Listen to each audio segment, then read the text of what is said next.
हम जो है वो कल बात कर रहे थे रिएक्शन काइनेटिक्स की। तो हमने देखा था कि रिएक्शन काइनेटिक्स क्या है, ठीक।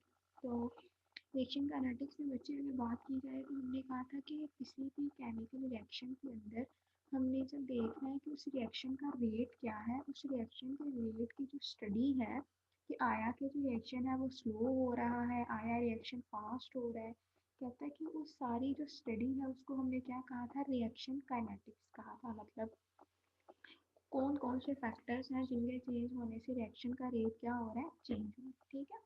तो ये कल हमने बात की थी। फिर उसके बाद जो है वो हमने ये भी बात की थी, स्लोएस्ट स्टेप की बात की थी कि स्लोएस्ट स्टेप जो है वो रेट डिटर्मिनिंग स्टेप है। तो मैंने आपको एग्जांपल दी थी कि बच्चों अगर ऐसा हो कि हमारे पास एक से ज़्यादा कुछ रिएक्शन होते हैं वो एक स्टेप में होते हैं, ठीक है, लेकिन कुछ रिएक्शन होते हैं जो एक स्टेप में नहीं होते, एक से ज़्यादा स्टेप्स में होते हैं। तो जो रिएक्शन एक से ज़्यादा स्टेप्स में होते हैं उनमें से जो सिंगल जो स्लोएस्ट स्टेप होता है वही क्या होता है, रेट डिटर्मिनिंग स्टेप होता है, ठीक है।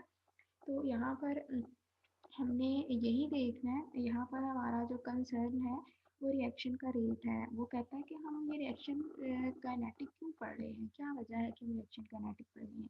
तो मैंने आपको कल भी बताया था क्योंकि बच्चे देखिए हम इंडस्ट्री में काम करते हैं, हम बहुत बहुत बड़ी इंडस्ट्रीज है जो हमारे लिए चीज़ें बना रही हैं। तो वहाँ पर जब हम कोई रिएक्शन करते हैं तो हमें देखना होता है उस रिएक्शन का रेट क्या है, मतलब वो किस स्पीड से काम कर रहा है। बच्चे ये बिल्कुल वही बात है जैसे जो है वो हम लोग हैं और हमारी अगर किसी ने प्रोग्रेस देखनी हो तो हम ये देखते हैं कि आपके मार्क्स कितने आएंगे, ठीक है। अपने मार्क्स को चेक करते हैं और फिर जो है वो हम चेक करते हैं कि आपका जो है आवाज़ कम आ रही है।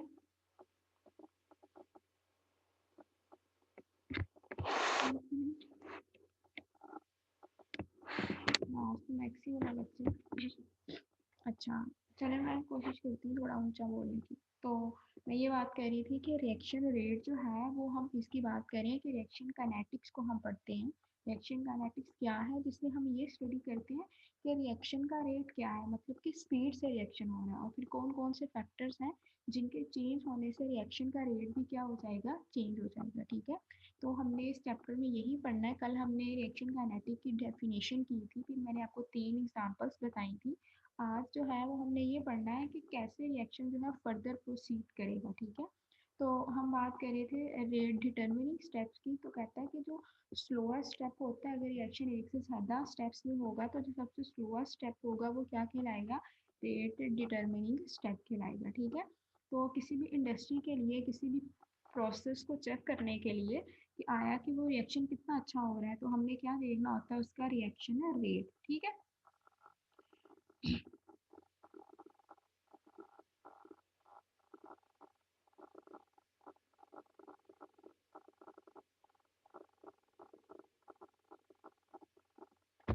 अच्छा, तो हम चलते हैं जो हमारा टॉपिक है उसकी तरफ। कल की बातें थी, हम रिवाइज कर रहे थे। ये आप लोगों ने जो 2 ग्राफ में आपकी बुक में उन्होंने एनिमेशन बनाई हुई है, ठीक है। तो मैंने कल आपको एग्जांपल भी दी थी। मैंने कहा था कि जब हेब्रोस प्रोसेस होता है, अमोनिया बनता है, तो हम ये चेक करते हैं कि रिएक्शन का रेट क्या है, मतलब रिएक्शन किस रेट से फॉरवर्ड जा रहा है, ठीक है। तो इसको हम चेक करते हैं रिएक्शन काइनेटिक्स में। तो कहते हैं during a chemical reaction reactants are converted into product, so concentration of product increases with corresponding time in the concentration of reactant as they are being consumed। अब देखिए बच्चे, कोई अगर आपसे पूछे कि टाइम के साथ साथ बताएं कि रिएक्शन का रेट बढ़ता है या कम होता है, तो देखिए बच्चे शुरू में ऐसा होता है कि रिएक्शन का जो रेट होता है ना वो क्या होता है, बढ़ता है। लेकिन जब सारा रिएक्टेंट यूज हो जाएगा तो रिएक्शन का रेट क्या हो जाएगा, डिक्रीज हो जाएगा, ये कांस्टेंट हो जाएगा, ठीक है। शुरू में रिएक्शन का रेट तेज इस वजह से है क्योंकि रिएक्शन का रेट तेज इस वजह से है क्योंकि हमारे पास रिएक्टेंट बहुत सारे हैं, लेकिन जब रिएक्टेंट्स कंज्यूम हो जाएंगे तो उसके बाद हमारे पास जो प्रोडक्ट है हम उसको देखेंगे, ठीक है।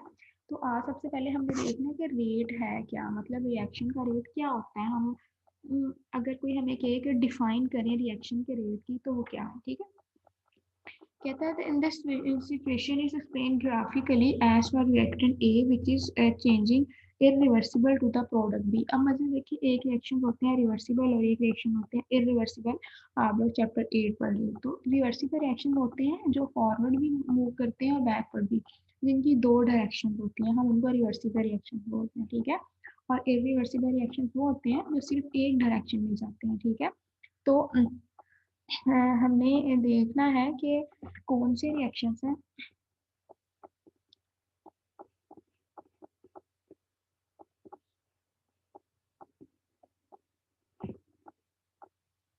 जी, तो हमने देखना है कि आया रिएक्शन फॉरवर्ड हो रहा है या आया रिएक्शन बैकवर्ड हो रहा है।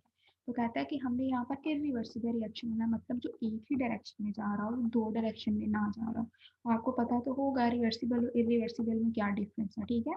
तो बच्चे अगर वैसे हम बात करें, मैं अगर आपसे कहूँ कि जो रिएक्शन है उसका जो रेट है वो क्या होता है, कहता है ये यहाँ पर आ जाए, ये जो ग्राफ आपके सामने दिखाई दे रहा है। तो बच्चे आप यहाँ पर ये देखें कि जो हमारा एक्स एक्सिस है वहाँ पर उसने क्या दिया हुआ है, टाइम दिया हुआ है, ठीक है। और जो वाई एक्सिस है वहाँ पर क्या दी हुई है, कंसंट्रेशन, मतलब कि मिकदार दी हुई है। मिकदार किसकी दी हुई है, रिएक्टेंट की भी दी हुई है और प्रोडक्ट्स की भी दी हुई है। अब देखें नीचे से ऊपर जो है ना, नीचे से ऊपर जो कंसंट्रेशन है उसमें क्या हो रहा है, इजाफा हो रहा है। देखिए नीचे से ऊपर जो है अगर हम जा रहे हैं तो कहता है कि जो प्रोडक्ट क्या हो रही है, बन रही है। अब रिएक्टेंट देखिए, कहता है कंसंट्रेशन ऑफ रिएक्टेंट्स। यहाँ पर अगर आप देखेंगे तो दो लाइन्स में हमें दिखाई दे रही है बच्चे। ये जो लाइन ऊपर से नीचे आ रही है ना, ये रिएक्टेंट की लाइन है, मतलब कि पहले रिएक्टेंट की मिकदार ज्यादा थी, फिर रिएक्टेंट की मिकदार क्या हो गई है, कम हो गई है। और ये जो नीचे से लाइन ऊपर को जा रही है ये क्या है, प्रोडक्ट की लाइन है, कि पहले जो प्रोडक्ट था वो कम था, लेकिन आहिस्ता आहिस्ता जो प्रोडक्ट है वो क्या हो गया, ज्यादा हो गया।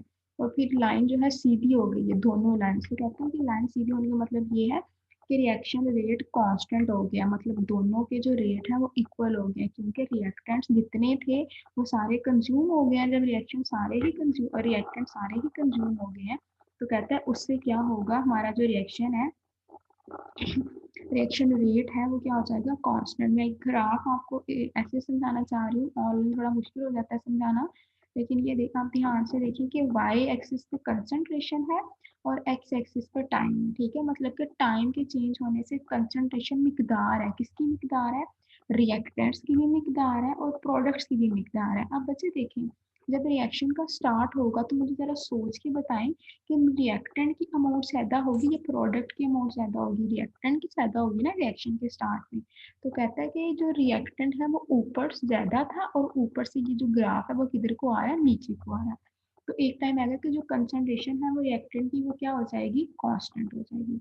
और अगर हम यहाँ से देखें तो कहता है कि जो दूसरा ग्राफ नीचे से ऊपर जा रहा है जहाँ पर बी लिखा हुआ है, ए हमारे पास रिएक्टेंट है और बी क्या है, प्रोडक्ट है। तो कहता है जब नीचे से ऊपर जाएगा तो क्या होगा, हमारे पास जो रिएक्शन है वो इंक्रीज, यहाँ से जीरो था, जीरो से वो क्या होना शुरू हो गया, इंक्रीज हो रहा है। तो हम ये कह सकते हैं कि वक्त के साथ साथ रिएक्टेंट की कंसंट्रेशन डिक्रीज हो रही है और प्रोडक्ट की कंसंट्रेशन इंक्रीज हो रही है। जो ग्राफ है ये आप लोगों ने पहले भी पढ़ा हुआ है 10th क्लास में, आई गेस आप लोगों ने लाख मास सेक्शन पहला चैप्टर था वो, जो आपने याद किया, और वहां पर ये वाला ग्राफ पहले था, ठीक है। तो कोई ये नई चीज या मुश्किल चीज नहीं है कि जो आप लोग हैं कि ये क्या है, ठीक है। तो रिएक्शन रेट जो है बच्चे क्या है, हमने देखना है कि कितने फर्ज करें, मैं कहती हूँ कि किसी चीज का फर्ज करें रिएक्टेंट्स का रिएक्शन रेट निकालें, तो आपने देखना है कि 5 सेकेंड या 2 सेकेंड, आपने देखना है कि 1 सेकेंड है या 2 सेकेंड है, तो आपने देखना है कि इतने सेकंड्स के अंदर कितना रिएक्टेंट प्रोडक्ट के अंदर कन्वर्ट हुआ है, वो क्या कहलाएगा, रिएक्शन रेट कहलाएगा, ठीक है। तो ये जो ग्राफ आप लोगों के सामने है, फिर बता रही हूँ कि यहाँ पर क्या किया, उसने कहा है कि ए रिएक्टेंट्स है और बी क्या है, हमारे पास प्रोडक्ट है। लेकिन टाइम के साथ साथ जो प्रोडक्ट रिएक्टेंट की मिकदार है वो थोड़ी होती जा रही है, जो ग्राफ है वो ऊपर से नीचे आता जा रहा है, और जो प्रोडक्ट थी वो नीचे से कहाँ पर जा रही है, ऊपर, जहाँ पर बी लिखा हुआ है, क्योंकि स्टार्टिंग में जो प्रोडक्ट थी वो जीरो थी, लेकिन जो रिएक्शन प्रोसीड होता गया, जो प्रोडक्ट बनती गई उसकी मिकदार बढ़ती गई और रिएक्टेंट की मिकदार कम होती गई। फिर एक टाइम आया कि देखिए ये लाइन यूँ सीधी हो गई है आखिर पे जाके, तो ये बता रही है कि अब रिएक्शन का रेट कांस्टेंट हो गया है, क्योंकि जितने प्रोडक्ट बनने थे वो इस वजह से बनेंगे क्योंकि जितने रिएक्टेंट्स थे वो सारे के सारे कंज्यूम हो गए हैं। तो जब रिएक्टेंट्स नहीं होंगे तो रिएक्शन का रेट चेंज कैसे होगा, वही रेट रहेगा ना, मतलब वहां पर आके रिएक्शन जो है वो स्टॉप हो गया। ठीक है, तो ये दोनों लाइन ऐसे सीधी इस वजह से होती है क्योंकि रिएक्शन का जो रेट है वो क्या हो जाता है। जी बच्चे एक मिनट, इरफान बच्चे एक मिनट रुकिए जरा, मैं आपको अनम्यूट करती हूँ फिर आपका क्वेश्चन पूछती हूँ। तो जो है कंसंट्रेशन ऑफ रिएक्टेंट जो है वो जो है वो डिक्रीज हो रहा है, और प्रोडक्ट की जो कंसंट्रेशन है वो क्या हो रही है, इंक्रीज।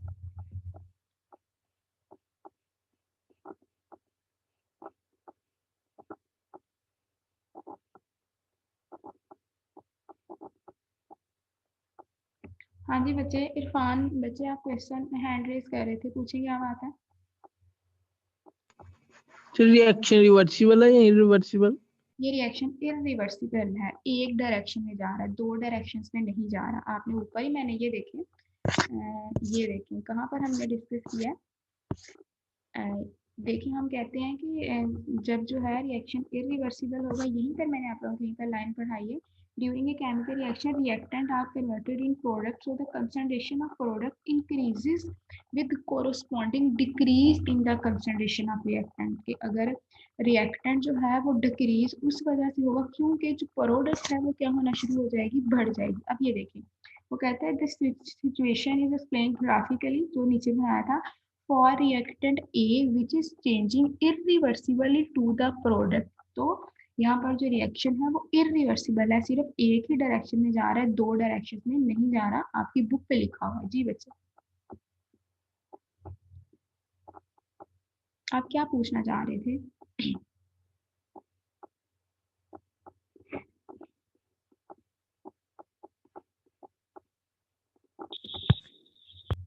अच्छा तो ऐसा है, हम ग्राफ को डिस्कस कर रहे थे, तो हम ये कह रहे हैं कि जो ग्राफ है हमारा वो ये बता रहा है कि ऊपर से नीचे जो लाइन आ रही है वो किसकी है, वो रिएक्टेंट्स की है, क्योंकि रिएक्टेंट्स पहले ज़्यादा थी और फिर क्या हो गए हैं कम।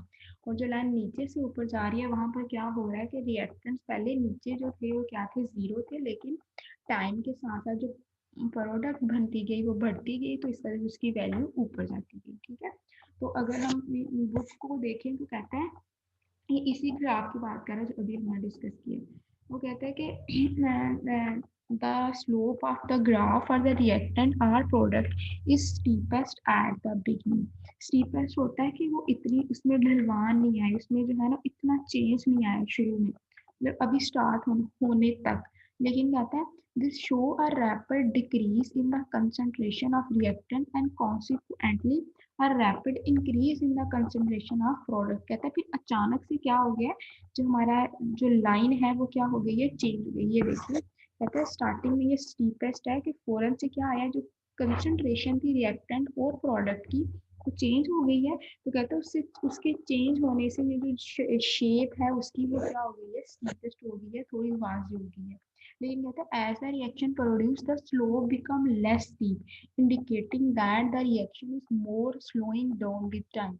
लेकिन कहते हैं टाइम के साथ साथ ये जो स्लोप है ना, ये इसकी बात नहीं, जो लाइन लगी हुई है ऐसे करके, तो कहता है कि ये वाली लाइन, तो कहता है कि ये लाइन देखिए आप, ये अब सीधी हो गई है यहाँ पर आके, इतनी उसमें चेंज नहीं आया, इतना उसमें आप कह लें कि कोई खर्च नहीं आई, वो इस वजह से नहीं आई क्योंकि अब रिएक्टेंट और प्रोडक्ट की जो वैल्यू थी, जो मिकदार थी, वो क्या हो गई है, कांस्टेंट हो गई है। ठीक है, तो ये वजह है।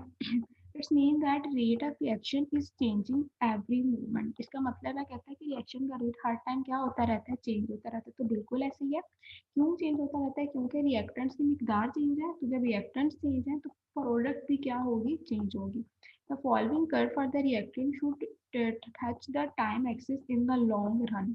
अब कहता है कि देखिए उसके बाद क्या हो गया कि ये जो नीचे वाली लाइन है वो एक्स एक्सिस से मैच होने वाली है, मतलब ये कह रहा है कि एक्स एक्सिस की एडजेसेंट आ गई है, क्योंकि जो रिएक्शन रेट है वो क्या हो गया है, कांस्टेंट हो गया है, चेंज नहीं हो रहा।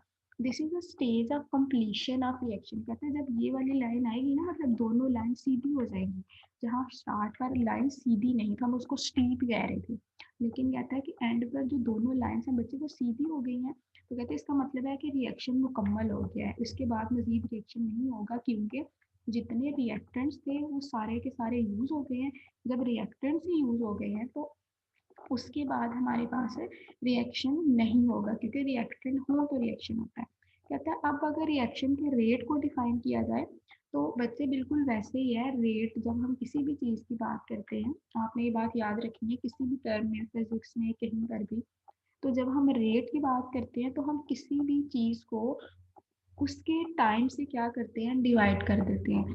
जैसे हम बहुत सी क्वांटिटीज़ का वेट निकालते हैं, जैसे हम कहते हैं कि जो पावर है, जो आप पढ़ते हैं फिजिक्स में, जो पावर है उसका फॉर्मूला है W/T। ठीक है, कि आपने पर यूनिट टाइम जो है कितना काम किया, कितना वर्क डन किया, तो उसको हम बोलते हैं पावर। ठीक है, power is equal to W/T, कि आपने वर्क डन कितना किया पर यूनिट टाइम।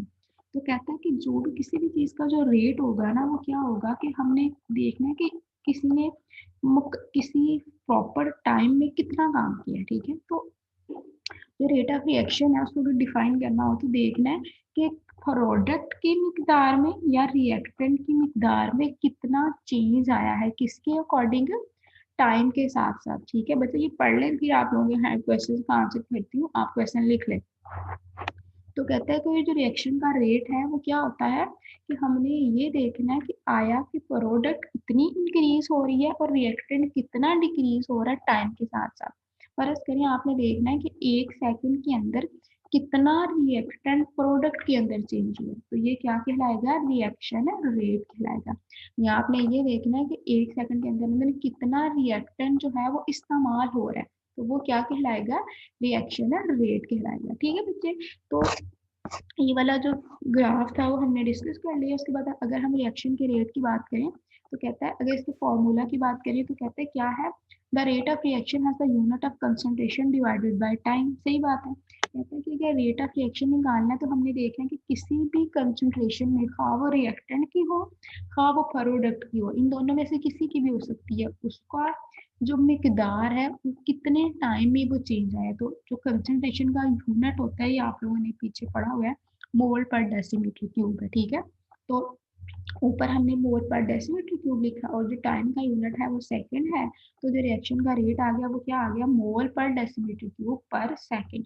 सेकंड नीचे था, ऊपर जाके क्या हो गया, पर सेकंड हो गया। ठीक है, तो रिएक्शन का रेट जो है वो आपने अगर डिफाइन करना है तो क्या बताना है कि किसी भी कंसंट्रेशन है, मतलब रिएक्टेंट की कंसंट्रेशन भी हो सकती है, बच्चे प्रोडक्ट की कंसंट्रेशन भी हो रही है, लेकिन वक्त के साथ साथ जो है वो रिएक्टेंट की कंसंट्रेशन डिक्रीज होगी और जो प्रोडक्ट की कंसंट्रेशन है वो क्या हो जाएगी, इंक्रीज हो जाएगी। ठीक है, तो आपको अगर शॉर्ट क्वेश्चन आ जाए, मैं आगे आप लोगों को शॉर्ट क्वेश्चन डिस्कस करती हूँ, तो अगर वो आ जाए तो आप लोगों ने उसको डिफाइन करना है, साथ जो है इसका फॉर्मूला लिखना है और साथ इसका यूनिट लिखना है, फिर आपको 2 नंबर मिलेंगे। ठीक है, तो क्या है कि जहाँ पर कंसंट्रेशन है उसका जो यूनिट है वो मोल पर डेसीमीटर क्यूब है, टाइम का यूनिट सेकंड है, तो क्या बन जाएगा, मोल पर डेसीमीटर क्यूब पर सेकंड। ठीक है, और कहते हैं for a gas based reaction unit of pressure are used in the place of molar concentration. और अगर गैस की बात की जाए, लिक्विड और सॉलिड के अलावा अगर हमने गैसेस का रिएक्शन रेट देखना है तो कहते हैं जहाँ पर हम मोलर कंसंट्रेशन लिख रहे हैं वहाँ पर हम प्रेशर का यूनिट भी अप्लाई कर सकते हैं, क्योंकि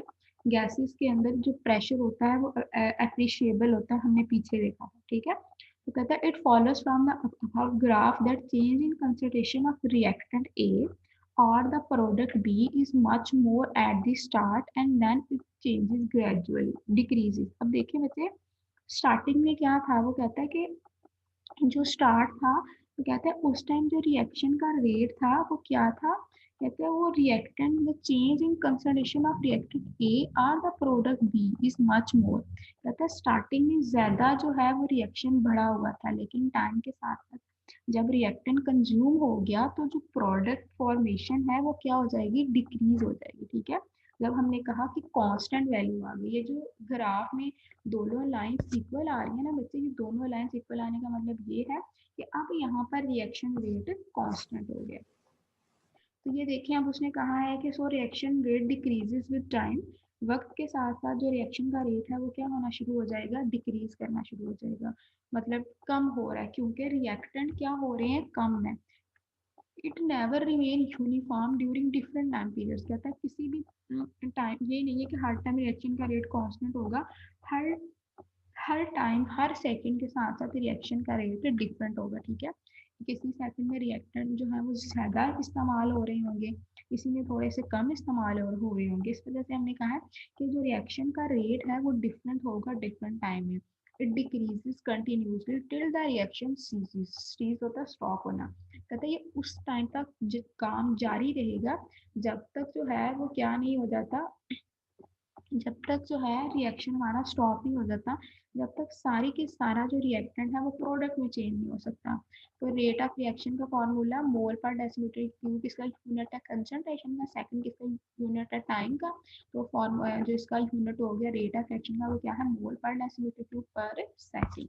तो अब हम चलते हैं क्वेश्चन की तरफ। जो आज का जो हमने पढ़ा है मतलब कि रिएक्शन का काइनेटिक रेट ऑफ रिएक्शन क्या होता है, तो उसकी स्लाइड्स की तरफ चलते हैं। ठीक है,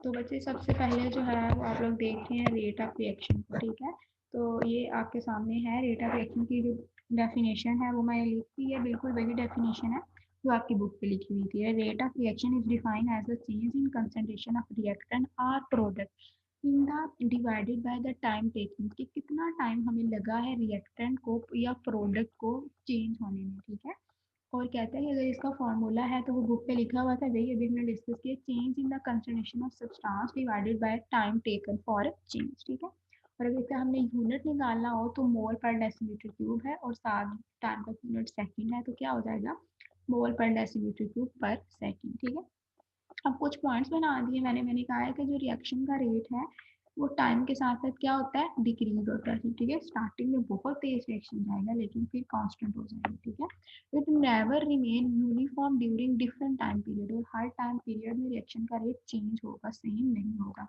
it decreases continuously till the reaction stop, और फिर कहता है कि स्टार्टिंग में जब रिएक्शन का रेट बढ़ रहा है लेकिन जब सारे रिएक्टेंट कंज्यूम हो जाएंगे उसके बाद कहता है कि ये क्या हो जाएगा, डिक्रीज होगा, और उस वक्त तक डिक्रीज रहेगा जब तक रिएक्शन स्टॉप नहीं हो जाता। और जब रिएक्शन स्टॉप होगा तो ये जो लाइन ऐसे करके, ये सीधी जो लाइन बनाई हुई है यूं करके, तो ये सीधी लाइन यही बता रही है, तभी हमने इसको डिस्कस किया है कि हमारे पास अब कांस्टेंट हो गया रिएक्शन। ठीक है, तो एक तो क्वेश्चन ये बनता है यहाँ से, और एक क्वेश्चन ये बनता है how rate of reaction is changing every moment, के कैसे रिएक्शन का रेट हर मोमेंट क्या कर रहा है, चेंज कर रहा है। तो ये वही वाला ग्राफ है जो अभी हमने डिस्कस किया।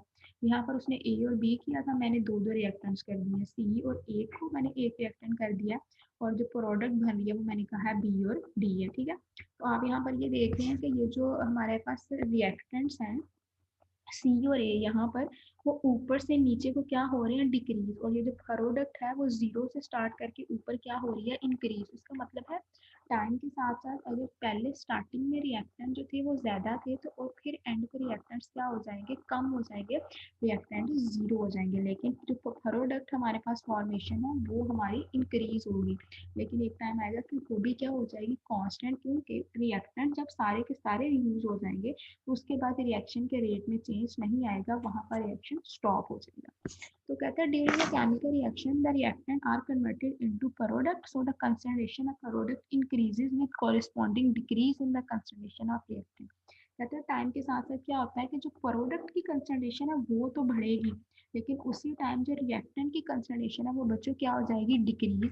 The slope of the graph for reactant or product is the steepest at the beginning, ये भी हमने बात की, तो वो स्टीपेस्ट होती है उसमें कॉन्टिन्यूसली चेंज आया होता है, लेकिन कहता है फिर क्या हो जाती है, constant. This show a rapid decrease in the concentration of reactants and consequently a rapid increase in the concentration of product. कहता है ये क्यों होता है, ऐसे कहता है क्योंकि अचानक से क्या होता है कि रिएक्टेंट की जो कंसंट्रेशन है वो डिक्रीज हो जाती है और जो प्रोडक्ट फॉर्मेशन है वो बढ़ जाती है जब रिएक्शन रेट कांस्टेंट हो जाता है। So rate of reaction is changing every moment, तो कहते हैं इसका मतलब है कि हर टाइम जो रिएक्शन का रेट है वो क्या होता रहेगा, चेंज होता रहेगा। तो जो हमने बातें पढ़ी हैं वो ये पढ़ी है कि व्हाट इज रिएक्शन रेट। तो रिएक्शन रेट से मैंने कहा कि बच्चे रेट कहीं पर भी आए तो इसका मतलब है कि आपने पर यूनिट टाइम जो है उसका चेंज निकालना है। तो यहाँ पर हम रिएक्शन की बात करें तो हमें देखना है कि जो कंसंट्रेशन है वो उसमें कितना चेंज आया। ठीक है, जो कंसंट्रेशन है उसमें कितना चेंज आया, कितनी तब्दीली आई है रिएक्टेंट और प्रोडक्ट में पर यूनिट टाइम, एक सेकंड के अंदर कितना रिएक्टेंट प्रोडक्ट के अंदर कन्वर्ट हुआ है, ये क्या कहलाएगा, रिएक्शन रेट कहलाएगा। ठीक है, और अगर इसकी हम यूनिट की बात करें तो इसका फॉर्मूला है कि जो कंसंट्रेशन है उसको और टाइम को क्या किया जाए डिवाइड, कंसंट्रेशन का जो यूनिट होता है वो मोल पर डेसीमीटर क्यूब है, टाइम का सेकंड है, तो इसका जो यूनिट हो गया वो क्या हो गया, मोल पर डेसीमीटर क्यूब पर सेकंड। तो ये पहला शॉर्ट क्वेश्चन है what is rate of reaction, और दूसरा है how rate of reaction is changing every moment. तो मतलब कल जो थे दो दो क्वेश्चन बने थे मैंने कल आपको दे दिए थे, आज जो दो क्वेश्चन बने हैं इसकी इन दोनों क्वेश्चन के आंसर की ईच एंड एवरीथिंग आपकी बुक की लाइन्स हैं। ठीक है, सिर्फ मेरा यूं लिखने का मतलब ये है कि आपको याद करने में आसानी हो और जो है मतलब आप इजीली इसको बाद में भी देख सको कि कहाँ पर क्या बात लिखी हुई थी, वरना ये सारी चीजें बुक वाले हैं। मैंने खुद से एक बात नहीं लिखी, जो बुक पे ही लिखी है वही मैंने लिखा है, क्योंकि मुझे पता है बुक वाला ही चेक करना है, खुद से कोई बात आप लोगों को नहीं बतानी। ठीक है, वैसे हम बात कर सकते हैं लेकिन जब पेपर के अकॉर्डिंग हमने करना है तो फिर हमने सारा बुक वाला ही लिखना है। तो ये दोनों क्वेश्चन जो हैं ये मैंने बुक वाले ही लिखे हैं ताकि आपको आइडिया हो जाए कि कौन से क्वेश्चन बन सकते हैं। ठीक है, ये दो क्वेश्चन बन सकते थे इसमें से। लॉन्ग क्वेश्चन जब आएगा तो तब मैं आपको बता दूंगी कि बच्चों ये लॉन्ग क्वेश्चन है, अभी तक कोई लॉन्ग क्वेश्चन नहीं आया। लॉन्ग क्वेश्चन आना हाफ लाइफ। ठीक है, अभी हमारा काम चलता रहेगा, अभी टॉपिक्स चलते रहेंगे, हाफ लाइफ लॉन्ग क्वेश्चन आएगा फिर मैं तब आपको बताऊंगी। ठीक है, और यही था रिएक्शन रेट। तो हम पहले मैं अब आप लोगों को अनम्यूट करती हूँ ताकि आप लोग मेरे से क्वेश्चन वगैरह पूछ लो।